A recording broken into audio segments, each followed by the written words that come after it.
ఎటువంటి అవినీతికి పాల్పడ్డారని చెప్పుకొచ్చారు. హరీష్ రావు గుంటనక్క మేకవన్న పులి అని కూడా కవిత మాట్లాడుకొచ్చారు. ఒకసారి మాట్లాడేంటో చూద్దాం. సో మీ అభిప్రాయం ఏంటి? మీరు ఎవరి వైపు నిలబడతారు? మీరు జాగృతి కవిత వైపు ఉంటారా, లేకుంటే బీఆర్ఎస్ పార్టీ హరీష్ రావు వైపు ఉంటారా? మీ అభిప్రాయాన్ని కామెంట్ చేయండి.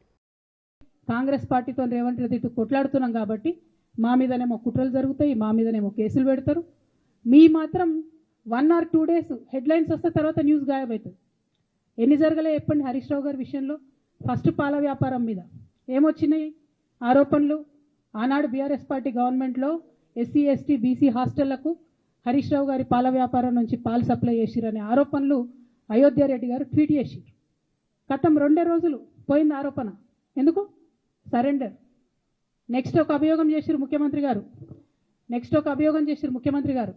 రంగనాయక్ సాగర్ దగ్గర ఈయన ఫామ్ హౌస్ ఉంది, అది ప్రభుత్వ భూమి, కబ్జా చేసిండని. 1 day headline, 3rd day news గాయబ్. No case nothing. కేటీఆర్ పరిస్థితి ఏంటి? ఎన్ని కేసులు పెట్టిరు కేటీఆర్ అన్న మీద? ఎన్నిసార్లు పిలిచిండు విచారణకు? ఇవన్నీ పక్కన పెడదాం. నిన్నటి లేటెస్ట్ ఇష్యూ మాట్లాడదాం. కాళేశ్వరం కానీ ఇంకోటి కానీ ఏ ప్రభుత్వంలో అయినా పొలిటికల్ పాలసీ చేసేవాళ్ళు, విధానపరమైన నిర్ణయాలు తీసుకునే వాళ్ళు ముఖ్యమంత్రులు ఉంటారు. కింద ఉన్నటువంటి మంత్రులు దాన్ని ఎగ్జిక్యూట్ చేయాలి. కేసీఆర్ గారు ఒక పాలసీ డెసిషన్ తీసుకున్నారు, నేను కాళేశ్వరం ప్రాజెక్టు కడతా, దానికి ఇన్ని డబ్బులు ఇస్తా అని. ఆనాడు మంత్రి ఎవరు? ఎగ్జిక్యూషన్ చేయాల్సింది ఎవరు? 2014 నుంచి 2018 వరకు తుమ్మిడిహెట్టి దగ్గర నుంచి మేడిగడ్డకు స్థలం మార్చినప్పుడు మంత్రి ఎవరు? ప్రాజెక్టులు డిసైడ్ చేసినప్పుడు మంత్రి ఎవరు? అన్ని మీటింగ్లు టెక్నికల్ ఇష్యూస్ చూసుకోవాల్సింది ఎవరు? ఇవన్నీ రేవంత్ రెడ్డి గారు మాట్లాడారు. నేను మొత్తం అసెంబ్లీ స్పీచ్ చూడరు మీరు, వీళ్ళ మ్యాచ్ ఫిక్సింగ్ అనేది మీకు తెలిసిపోతుంది. ఏం మాట్లాడరు ఆయన. ఎంతసేపు కేసీఆర్ కాళేశ్వరం కట్టిండు, కేసీఆర్ కుటుంబం 1,00,000 కోట్లు తిన్నది. అరే 2007 నుంచి ఇప్పటివరకు కాళేశ్వరం 1,00,000 కోట్లు కూడా ఖర్చు కాలే. 1,00,000 కోట్లు ఖర్చు కానీ ప్రాజెక్టులో 40 లక్షల ఎకరాలకు నీళ్ళీయంగా కూడా 1,00,000 కోట్ల అవినీతి అయింది అంటారు రేవంత్ రెడ్డి గారు. దాన్ని మళ్ళీ ఓన్లీ కేసీఆర్ గారి గురించి చెప్తారు, హరీష్ రావు గారి గురించి మాట్లాడరు. ఎందుకంటే ఇంటర్నల్ అండర్స్టాండింగ్ ఉంది వీళ్ళిద్దరికి. ఇంకా గమ్మత్ ఏంటంటే ఇదే హరీష్ రావు గారు వాళ్ళ ఫాలోవర్స్ అంతా నిన్నటి నుంచి చెప్తున్నారు, హరీష్ అన్న చాలా కష్టపడ్డాడు, డే 1 నుంచి ఉన్నాడు అని. డే 1 నుంచి లేడండి. చాలామంది రిపోర్టర్లకు తెలుసు, సీనియర్ రిపోర్టర్లకు. డే 1 నుంచి లేరు. పెద్దసారు టీడీపీ నుంచి బయటకు వస్తుంటే, మామయ్య మనకెందుకు, డిప్యూటీ సీఎం మనం ఎందుకు రాజీనామా చేయాలి, ఈ ఉద్యమం ఏమవుతుందో, ఈ పార్టీ ఏమవుతుందో మనకు రిస్క్ ఎందుకని ఆనాడు ఈనాడు పేపర్లో వచ్చింది. 1,50,00,000 రూపాయలు తీసుకొని వ్యాపారం చేసుకుందామని హరీష్ రావు గారు ఎక్కడికో పోయిందని కూడా వచ్చింది. కటింగ్ కోసం దొరికినప్పుడు ఎప్పుడో ట్వీట్ చేస్తుంది అన్నీ.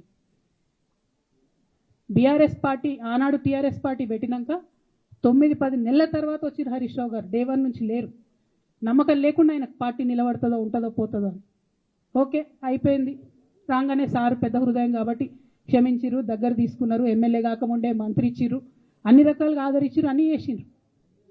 ఎప్పుడైతే పార్టీకి ఒక్క క్షణం చెడ్డ పేరు వచ్చిందో ఎక్కడ పోయిండండి ఈయన? చక్కా పోయి వైఎస్ రాజశేఖర రెడ్డిని కలవలే? మీ అందరికి గుర్తులేదా ఆ ఫోటో? సీనియర్ నాయకులందరికీ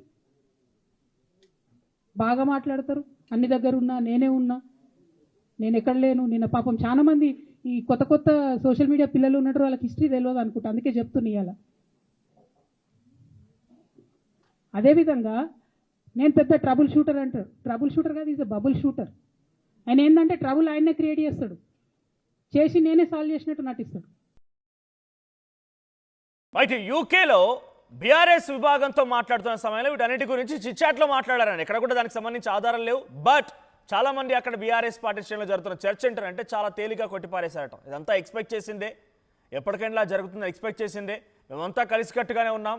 ఎవరైతే రాజకీయ దురహంకారంతో మేమే చాలా గొప్ప అనే రకంగా భావిస్తూ ఉన్నారో వారంతా ఇప్పుడు బయటికి వెళ్ళిపోయారు అనే రకంగా మాట్లాడుకొచ్చారట. అంటే కవిత విషయంలో దురహంకారంతో రాజకీయంగా మేమే గొప్ప అని భావించినట్టుగా హరీష్ రావు అనుకుంటూ ఉన్నారు. సో మేము 25 ఏళ్ల నుంచి ఉన్నాం, వాళ్ళంతా రాజకీయంగా ఓనమాలు దిద్దక మునిపోయిన అప్పటికే మంత్రి పదవి అనుభవించాను, పార్టీ జెండా పట్టుకొని 25 ఏళ్ల పాటుగా నడుచుకుంటూ వచ్చాను, మేనమామ వేలు వదిలినటువంటి అల్లుడిగా ప్రతిదీ కూడా ఆయన బాటలో నడుచుకుంటూ వెళ్ళాను.